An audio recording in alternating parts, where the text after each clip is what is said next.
Saya masih ingat sekali jalan waktu itu sangat sulit gitu ya. Kita bermalam. Tahun berapa itu? Tahun 95. Oke. 95 itu tidur di jalan bisa seminggu, Kak. Betul. Itu saya pertama kali ikut lomba nyanyi antar kelas. Kelas 1, kelas 2, kelas 3, saya kelas 1. Tiba-tiba saya juara 1 ngalahin kakak kelas semua. Yang enak ngambil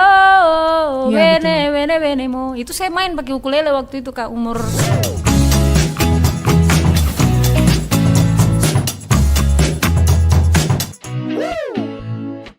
Selamat datang di podcast RRI Merauke, dan kali ini saya Deci Sambe senang menjumpai Anda.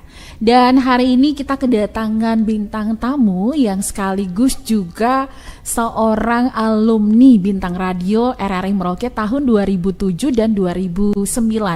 Ya, hitung-hitung juga beliau ini pulang kampung. Kenapa? Karena sudah 10 tahun ya melalang buana ya ke daerah lain dan kembali ke Merauke untuk sebuah karya prestasi seni yang luar biasa yang sedang dipersiapkan untuk go ke Bali.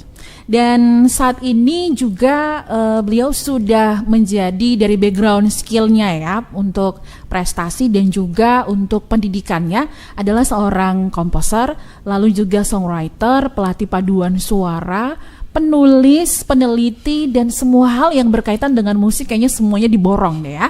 Oke, siapa dia? Dia adalah Septina Rosalina Layan. Halo. Halo, apa kabar? Puji Tuhan. Luar biasa ya. Oke, ini welcome home juga ya. Iya, betul. Iya, akrab disapa Ince ya. Iya. Nah, nanti kita akan bahas banyak nih ya terkait dengan prestasinya. Ya. Ini background skillnya semua berkaitan dengan musik, berkaitan dengan olah vokal ya, seperti itu. Tapi sebelumnya nanti kita juga ingin tahu nih ya terkait dengan biografi daripada seorang Septina Rosalina Layan. Ini kalau tidak salah dari apa yang saya dapatkan datanya nih ya, lahir dan juga sekolah juga dari kampung nih ya. Oke. Nah, ini kita akan tahu ceritanya dan juga melihat perkembangan musik di Kabupaten Merauke. Mengingat juga nih ya bahwa Anda yang sedang menyaksikan di podcast RRI Merauke bahwa prestasi-prestasi terbanyak itu yang dikaryakan oleh putra-putri yang asalnya dari Papua secara umum ya. Lalu juga tentu kita yang ada di Kabupaten Merauke itu lebih banyak prestasinya dalam seni dan juga atlet. Betul. Nah, ini kita pastinya untuk anak muda nih ya. Betul. Karena kita masih muda juga nih. Saya juga dulu mantan bulu tangkis Merauke kan. Oh, luar biasa. Oke. Nah, ini kita juga akan melihat dan tentunya Ince juga bisa melihat perkembangannya ya. Betul. Setelah 10 tahun merantau. Oke. Ya, Ince, kita ingin tahu dulu nih biografi dari Ince sendiri ya. Pendidikannya, kemudian juga latar belakang dari keluarganya. Betul. Apakah memang keluarga juga adalah punya basic cinta sama seni juga seperti itu? Oke. Jadi saya adalah anak bungsu dari 7 bersaudara. Cukup lumayan banyak. Sudah banyak gitu ya. Jadi saya anak bungsu dari 7 bersaudara. Kemudian saya besarnya di Bupul 7 Kampung Tof-Tof. Oke, Bupul 7. Ya, jadi lahir di Merauke, terus umur 6 tahun karena bapak mama guru. Mereka ditugaskan untuk buka sekolah Inpres Bupul 7 waktu itu. Jadi bapak tuh kepala sekolah pertama di situ. Akhirnya kita pergi, saya masih pokoknya waktu itu SD kelas 1 semester 1. Dan SD-nya tuh SD Hati Kudus, Merauke, Kelapa Lima Merauke. Nah, waktu itu kemudian saya masih ingat sekali jalan waktu itu sangat sulit gitu ya. Kita bermalam. Tahun berapa itu? Tahun 95. Oke. 95 itu tidur di jalan bisa seminggu, Kak. Betul. Yang tahun ini saja masih seperti itu ya dialami, apalagi tahun yang lalu gitu ya. Jadi tahun 95 itu kesana. Jadi saya dari kecil itu bermain ya dengan suasana hutan. Kalau pulang sekolah ya pergi bermain di hutan. Itu pasti karena tidak ada tempat bermain yang lain tuh. Jadi selesai pulang sekolah itu kadang-kadang mama cari tuh sampai teriak dulu baru kita pulang. Jadi dari kodenya itu ya? Ini di mana gitu kan. Nah, dan itu sangat menyenangkan. Jadi masa kecil saya habiskan selama 6 tahun SD di Bupul 7 Kampung Tof-Tof. Jadi saya suka dibilang anak Kampung Tof-Tof gitu ya. Lalu SMP saya tamat SD di Bupul 7, saya SMP John. Nah dari SMP John saya mulai main bulu tangkis tuh Kak. Oke, fokusnya dulu dari atlet olahraga dulu ya. Bulu tangkis. Dan cukup banyak juga prestasi waktu itu. Di antaranya nih juara 1 Gubernur Cup. Provinsi Papua Provinsi itu ya. Papua waktu itu ada tunggal remaja, tunggal taruna waktu itu dibilang. Luar biasa ya. Jadi diborong semua sebenarnya ya. Iya waktu itu dari SMP. Kemudian pertama kali saya ikut lomba menyanyi. Jadi dari SD itu memang suka menyanyi di hutan. Sambil pancing-pancing itu kita menyanyi di tengah hutan. Jadi memang latih olah vokalnya memang sudah dari alam. Dari ya? alam, betul. Iya. Jadi mau teriak teman satu ke teman yang lain itu dengan teriakan itu, jadi memang suaranya powernya udah terlatih dari alam gitu. Kemudian SMP John itu saya pertama kali ikut lomba nyanyi antar kelas.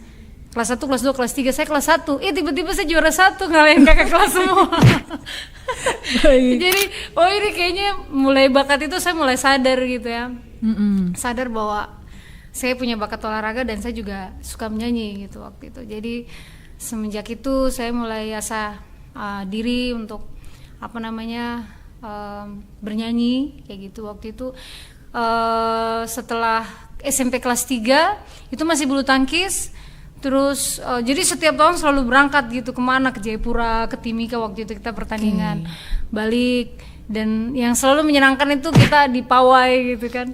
Ya, itu di zaman itu ya. Zaman itu kita sampai di bandara terus naik di mobil ini selalu mobil RRI di depan, pawai. Kebanggaan sekali ya. Keliling Merauke gitu. Dan jadi itu, RRI juga sudah mengawali itu ya. Iya betul, itu sudah dari tahun 2000 kan. Waktu itu saya bekerja sama ya ketika ada prestasi anak dari asal Merauke. Betul. Sama-sama gitu ya. Iya, jadi memang itu satu hal yang sangat membanggakan secara pribadi gitu. Lalu kemudian mulai ikut paduan suara anak gitu. Jadi di Bupul juga karena orang tua guru kalau di kampung tuh kan semua bisa jadi perawat, jadi istilahnya diakon di gereja, pimpin ibadah semua gitu. Jadi kita anak-anak juga ikut terlibat secara langsung kayak gitu. Jadi akhirnya itu juga terasa Kakak. Jadi setelah saya di Merauke SMP, di situ saya masuk dulu KPG. Waktu SMP-nya KPG ya? SMA-nya KPG. SMA-nya KPG. Tamat SMP John, langsung saya masuk KPG.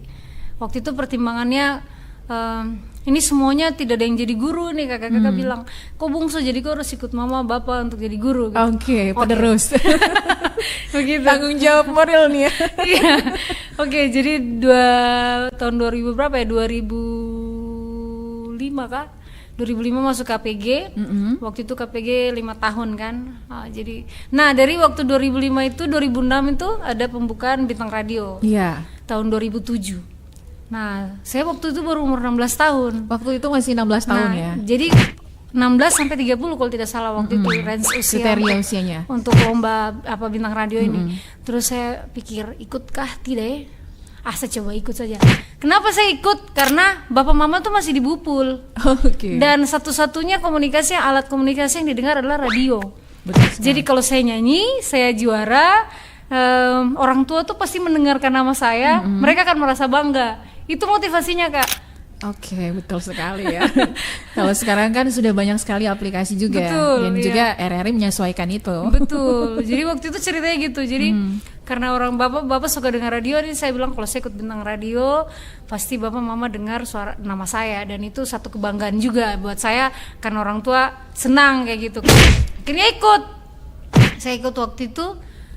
Puji Tuhan saya juara 1 waktu juara itu. Juara 1 di tahun 2007 ya. Oke. 2007 terus kita ke Surabaya. Waktu saya sama-sama kakak Paskalis kan. Itu untuk kategori juara 1 putranya ya. Putranya. Oke. Terus kita lomba di sana, saya cuma masuk sampai 15 besar. 15 besar. Terus balik. Udah aktivitas biasa kayak gitu. Jadi ikut semua aktivitas, saya juga ikut pramuka gitu. Semua aktivitas positif saya kerjakan dengan sukacita gitu. Saya ikut. Satu hal yang buat saya ikut semua hampir kegiatan tuh sebenarnya motivasinya itu karena orang tua jauh di Bupul ketika saya berprestasi dan sampai ke RRI Merauke gitu kan. disiarkan di radio, orang tua dengar. Itu aja motivasinya. Jadi barometernya adalah kalau masuk di media RRI, karena memang media radio yang paling hits ya, primadona waktu itu adalah RRI Merauke. Jadi kalau momennya semua prestasi boleh untuk diliput oleh RRI dan dipublish, itu satu kebanggaan luar biasa. Betul. Gitu ya. Dan itu pasti didengar bapak mama di kampung, di Bupul sana. Jadi pasti mereka akan senang gitu. Itu Kak Desi. Baik, itu perjalanan ya. Dari di Merauke SD, SMP, SMA, KPG gitu. Kemudian untuk pendidikan lanjutnya ini pasti juga go ke nasional ya. Ya, ini juga saya dengar bahwa menyelesaikan sekolah untuk di jurusan seninya di Jogja ya. Betul. Oke, ini sampai di Jogja ini seperti apa nih? Jadi waktu itu saya kan 5 tahun jadi di KPG itu udah sampai 2 tahun lebih setelah SMA, kan harusnya 2007. Umur 2007 itu kan teman-teman saya yang seangkatan udah kuliah semua. Jadi kita masih jaga Merauke waktu itu. Siap. 2 tahun jaga Merauke, habis itu saya sempat ngajar. Sempat ngajar satu semester di SD Safri 1. Nah terus saya mikir-mikir nih, saya kayaknya pengen sekolah ini, saya kayaknya harus pengen sekolah musik nih. Ngobrol lah sama mama, bapak mama tidak setuju. Suruh kok jadi guru saja. Tapi yang justru mendukung saya itu adalah kakak pastor. Kakak saya yang kedua itu kan pastor. Dia bilang kayaknya ini adik Bung ini cocok untuk melanjutkan pendidikan di pendidikan musik waktu itu. Akhirnya karena dulu kakak-kakak banyak sekolah di Jogja, merekomendasikan Institut Seni Indonesia Yogyakarta. Kesanalah saya ke Jogja, Kak. Ternyata ya, untuk masuk ke ISI Jogja itu juga bukan hal yang mudah, karena orang tuh bisa tes sampai 3, 4, 5 kali baru tembus masuk ke ISI Jogja. Iya, betul. Persaingannya cukup banyak gitu ya. Waktu itu saya bingung, saya mau ngambil jurusan mayor apa. Jadi kalau mayor tuh kan ada keutamaan instrumen, itu ada banyak, semua instrumen ada termasuk vokal juga. Nah tapi karena saya udah dari kecil suka menyanyi, saya ingin ke tempat yang lain. Akhirnya saya masuk ke piano. Gitu. Baik, itu perjalanan untuk studinya ya, pendidikannya ya. Nah, pastinya juga pengalaman terkait dengan terlibat ya dalam event-event yang skalanya daerah tadi sudah sempat disampaikan oleh Kak Ince bahwa ikut bintang radio dan juga berbagai kegiatan lainnya. Nah, untuk di tingkat nasional ini ya, apa juga sempatkan sambil kuliah, sambil juga berkecimpung dalam mungkin organisasi atau keterlibatan dalam pengalaman-pengalaman lain seperti itu? Jadi mungkin karena udah terbiasa karena saya sekolah guru waktu itu Kakak, semester, dan saya angkatan saya itu adik-adik di 2 tahun di bawah saya semua, jadi 92. Saya kan 89 lahirnya, jadi yang seangkatan saya tuh 92 kayak gitu. Nah di saat itu mereka jadi percayakan saya sempat, jadi semester 2 saya terpilih sebagai mahasiswa untuk studi tour ke Cina. Wow. Semester 2 waktu itu tahun 2012 kah? 2012. Kayak gitu, ke studi tour ke Cina. Nah di situ kita studi tour itu memang karena sejarah musik, jadi kita cerita studi tour tentang sejarah musik di wilayah Asia sampai ke Indonesia waktu itu. Jadi selama seminggu di sana. Iya, itu pengalaman itu pertama sekali ya, sampai go ke wilayah Asia ya. Baik. Saya juga penasaran dan juga pasti penonton podcast juga penasaran ya terkait dengan prestasi-prestasinya yang sudah sangat banyak sekali gitu ya, yang kita juga ingin tahu. Dan setelah 10 tahun tidak berada di Merauke, apa saja ya yang bisa jadi pengalaman setelah selesai kuliahnya ya. Nah, keterlibatan dari Kak Ince sendiri untuk berkaitan dengan pekerjaannya. Lalu juga karya-karya yang tentu juga sudah terlibat ya Kak Ince ya. Nah, betul. Ini bisa dibagikan. Nah, kita juga tahu bahwa untuk anak-anak Merauke sendiri ya, di kancah nasional untuk saat ini juga sudah cukup lumayan banyak loh ya. Betul. Contohnya nih ya, Ian Yosua Nanire, itu juga alumni bintang radio RRI Merauke. Betul. Dan sekarang sudah masuk label musik nasional, sudah punya lagu sendiri, Betul. tampil di TV-TV nasional gitu ya. Nah, ini kan Nofri Batfeni juga sekarang lagi menjejaki Iya, ke tingkat benar. nasional juga. Banyak sebenarnya ya. Iya. Oke. Ini alumni bintang radio semua. Alumni bintang radio semua, luar biasa RRI Merauke ya. Oke, tanggapan dari Kak Septi nanti. Tapi kita ingin tahu dulu nih, prestasi karya apa saja yang sudah Ya. Kak Septi, Kak Ince punya? Ya. Jadi sejak saya pulang dari Cina, saya melihat banyak peristiwa di sana. Saya lanjut studi, terus kemudian saya minat karena mayor piano, minor saya ambil vokal. Terus kemudian minat utama itu ada banyak. Nah, saya ngambil komposisi dan ternyata saya cuma 2 perempuan yang ada di dalam kelas komposisi itu dan minat utama komposisi. Jadi memang cukup berat, dari sekian ratus mahasiswa cuma 10 orang yang masuk ke minat komposisi dan 8 laki-laki cuma 2 orang perempuan. Dan itu memang tantangan besar. Iya, tantangan besar gitu kan Kak. Dan di situ saya mulai, karena jauh dari kita, mungkin lihat Papua dari jauh itu lebih jelas daripada kita ketika kita berada di tempat kita gitu. Dan 2014 saya lalu membuat karya tugas akhir yang diberi judul Ihin Sakil Somalai.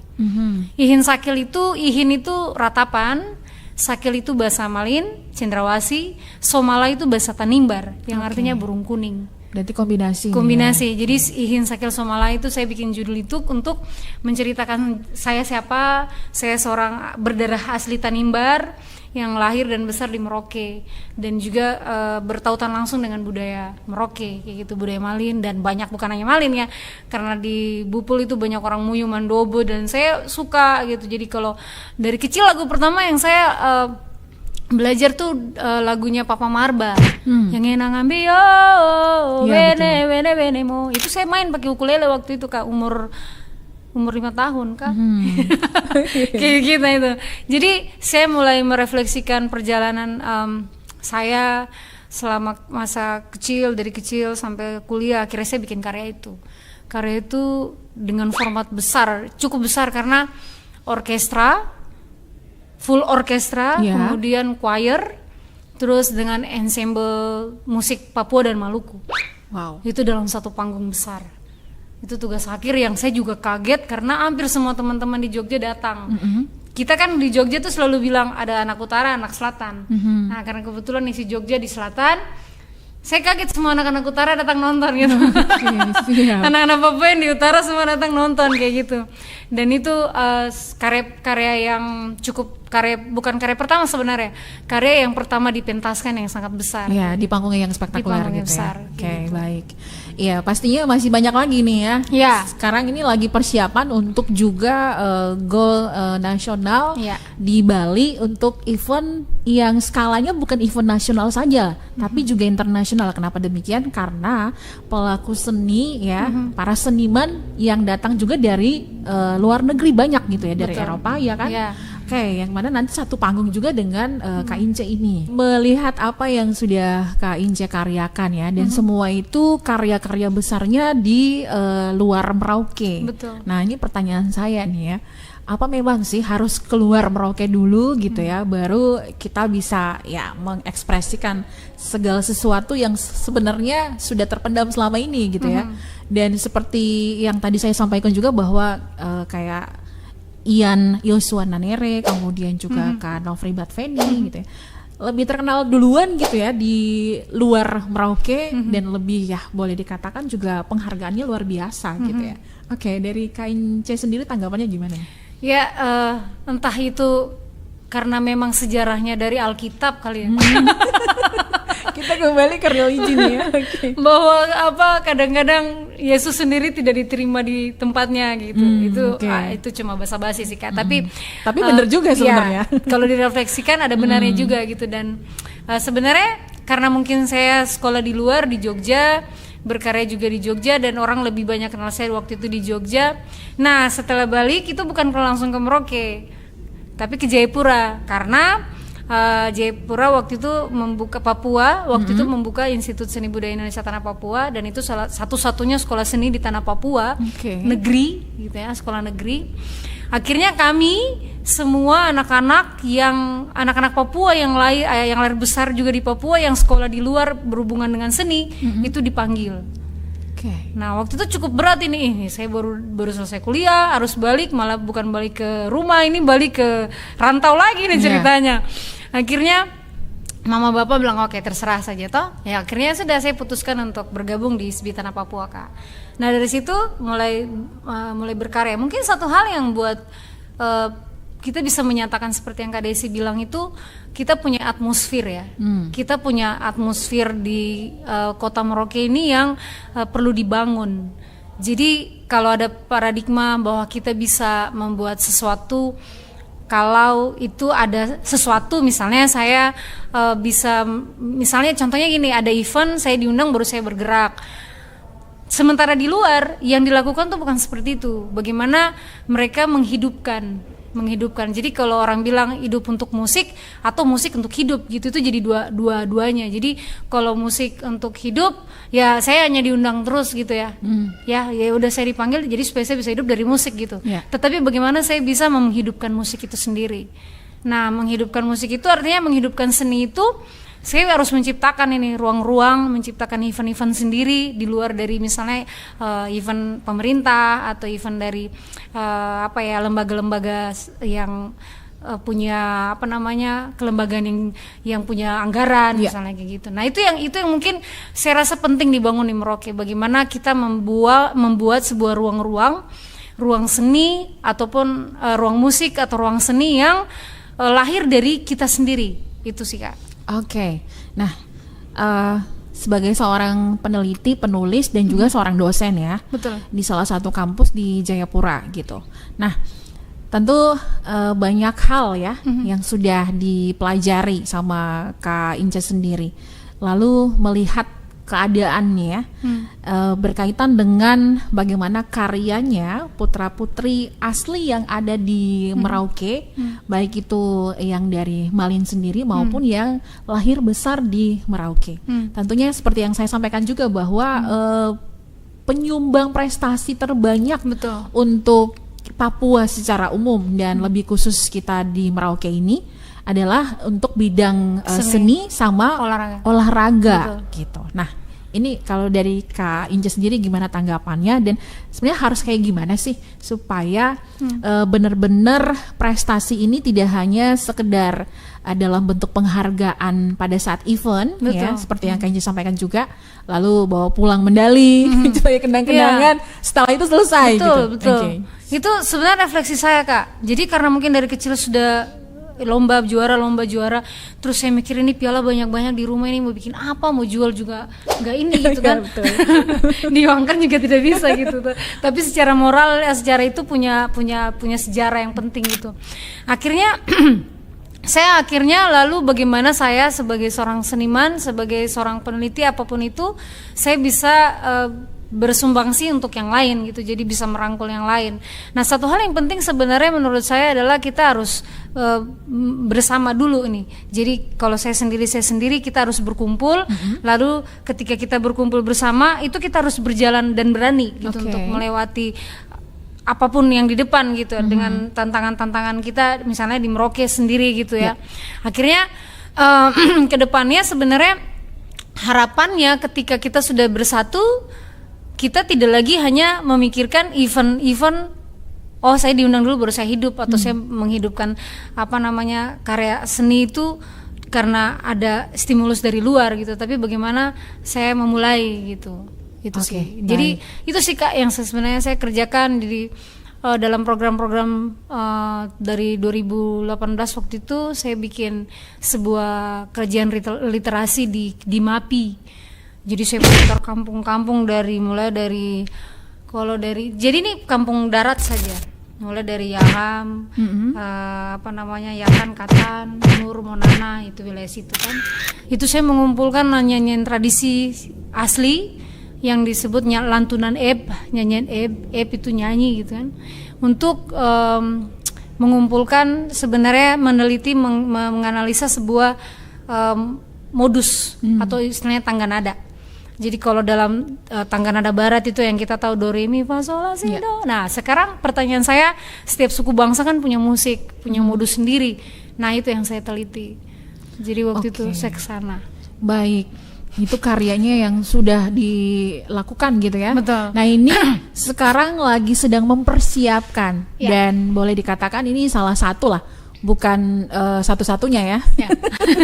Yang jadi kado istimewa ketika pulang kampung. Betul. Adalah melibatkan putra-putri dari tanah kelahiran Kabupaten Merauke terlibat dalam panggung spektakuler. Betul. Yang nanti akan dipersiapkan jelang hari kemerdekaan ya. Pas di tanggal 17. Tanggal 17 Agustus gitu ya. Untuk tahun ini. Iya. Nah, ini kita juga ingin sedikit ya mengorek sedikit lah ya. Karena untuk panggung spektakuler ini juga sempat dibahas ya, saya juga tonton gitu ya. Betul. Di podcastnya Najwa Shihab yang mana Betul. bintang tamunya dihadiri oleh Dian Sastro yang juga membahas tentang Indonesia Bertutur ini. Wah, ini Kak Ince yang nanti akan terlibat bersama dengan putra-putri dari Malin gitu ya. Betul. Nah, karya yang istimewa. Betul. Jadi Indonesia Bertutur ini saya juga bersyukur Kakak, karena sebenarnya saya bilang karya pulang kampung karena ketika saya diundang, saya lalu berpikir Jayapura ka Merauke ya, Jayapura ka Merauke ya. Saya cukup berpikir lama itu, akhirnya saya berpikir keras ya. Iya, terus saya konsultasi sama teman yang sekarang jadi Kak Dalen tuh jadi koreografer. Saya bilang, Kakak ini bagaimana ya, di Merauke ke Jayapura. Kak Dalen lalu dia punya satu jawaban yang juga saya setuju sekali, yang seperti saya sempat bilang waktu itu, kalau kita perlu mengeluarkan mata-mata air itu yang sudah mungkin tertutup dengan rumput, air dan segala macam, kita harus benar-benar membersihkan itu dan memunculkan banyak mata air itu gitu. Filosofi yang punya makna besar. Betul. Gitu ya. Akhirnya saya putuskan kembali ke Merauke. Jadi karya Samanim ini adalah karya pulang kampung. Ya, itu karya yang sedang disiapkan adalah namanya karya Samanim ya, untuk Indonesia Bertutur. Betul. 17 Agustus nanti gitu ya. Oke. Gitu Kak. Baik, kayaknya kita kalau ngobrol sama Kak Ince ini nggak cukup waktu sebenarnya. Iya, astaga. Kak Ince, di akhir dari obrolan kita di podcast RRI Merauke ya, karena Kak Ince juga sekaligus reunian sama kita RRI Merauke dan peran RRI juga cukup besar nih ya. Betul. Sama kehidupan keluarganya Kak Ince, lalu kecil. Prestasinya Kak Ince juga ya dipublis waktu itu ya, media satu-satunya adalah RRI Merauke. Nah, melihat perkembangan musik ya, dan juga ya media ikut juga ya, mensupport untuk mempubliskan supaya karya itu benar-benar nyata dan diketahui oleh banyak orang dan diakui. Nah, ini dari Kak Ince sendiri tanggapannya gimana dengan keadaan Kabupaten Merauke yang tentu jadi ibu kota untuk provinsi kita yang baru ini ya? Saya berharap pertama untuk ke provinsi yang baru, kita punya Universitas Musamus itu kan ada gitu, tapi kita belum punya mungkin tempat secara akademis untuk bicara tentang seni gitu. Saya berharap sekali Musamus bisa menjadi satu ruang wadah untuk membuka itu program studi seni atau apapun itu, supaya semua bakat-bakat itu dia juga bisa secara akademis ditata, diarahkan sehingga itu bisa ke depan bisa membuka banyak paradigma kayak gitu. Karena itu yang terjadi di luar, misalnya di Jogja, di Bali, di Padang, di hampir semua wilayah yang sekarang seninya bangkit itu juga tidak terlepas dari ruang-ruang akademis itu Kak. Peran akademis itu. Jadi bagaimana intervensi akademis itu penting juga untuk sebuah perkembangan budaya di suatu daerah, dan saya berharap itu di wilayah Papua Selatan yang baru ini ada intervensi akademis itu untuk melihat bagaimana perkembangan kita. Jangan-jangan seni hanya digunakan sebagai tempelan ini untuk aktivitas apa gitu, tetapi tidak ada sebuah pekerjaan yang betul-betul berakar dan lalu membuat ekosistem tentang seni yang baik kayak gitu. Itu yang harapan saya Kak. Baik. Gitu. Untuk anak muda yang tentunya juga di Kabupaten Merauke ini punya talent yang paling banyak, yang kembali lagi nih anak muda, bidang atlet sama olahraga seni gitu ya. Oke. Silahkan. Untuk ini saya juga karena dulu mantan atlet bulu tangkis. Jadi memang benar kakak, bahwa musik kayak seni itu tidak jauh-jauh dari olahraga, dan olahraga itu pasti berhubungan dengan seni, dan memang hampir 99% tuh bakat-bakat itu ada. Sayangnya kadang-kadang mungkin orang merasa bahwa terjun di dalam dunia seni dan berkecimpung itu terlalu dalam tanda kutip sosial itu tidak diakui gitu. Kadang-kadang ada paradigma itu. Kadang saya menemukan mahasiswa, ibu saya punya orang tua sebenarnya tidak setuju saya masuk sekolah seni atau sekolah musik karena dulu ada bilang begini, nanti mau kasih makan apa kalau misalnya sudah punya keluarga mau kasih makan senar kan. itu ada kayak gitu ke paradigma gitu, dan itu yang sebenarnya perlu dibangun kakak, bahwa semua pekerjaan itu punya powernya masing-masing dan punya manfaatnya masing-masing gitu. Jadi di Merauke itu penting bagaimana menghargai seni. Jadi menghargai anak-anak muda yang sudah punya bakat dan mereka muncul, dan itu harus dihargai dan harus disupport gitu. Pemerintah juga harus support dengan berbagai hibah misalnya. Kalau ini kan kita selalu pakai event-event terus ya.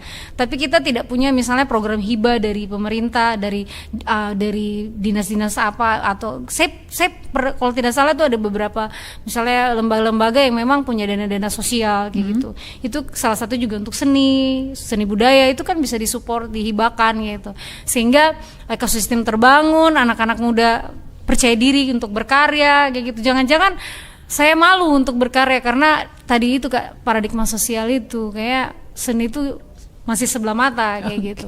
Itu sih. Baik, itu pesan pentingnya ya.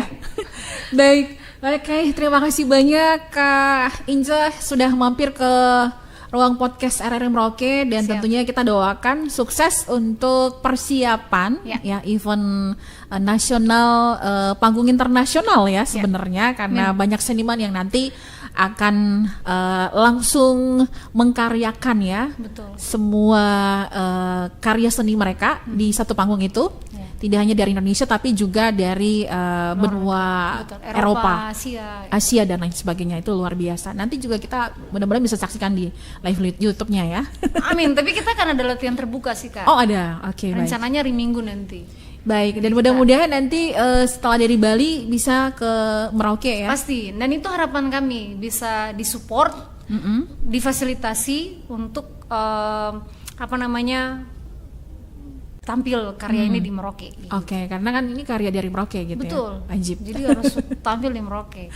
Oke. Gitu. Dan sukses untuk semua persiapannya ya di Indonesia Bertutur untuk karya Samanim ini, dan juga semua prestasi dan aktivitasnya Kak Inja sendiri ya. Oke. Terima kasih, dan kita akan jumpa lagi nanti mudah-mudahan ya di podcast berikutnya dengan obrolan yang lebih seru lagi. Ya, sampai di sini untuk podcast RRI Merauke bersama dengan Kak Septina Rosalina Layan, dan sampai berjumpa kembali.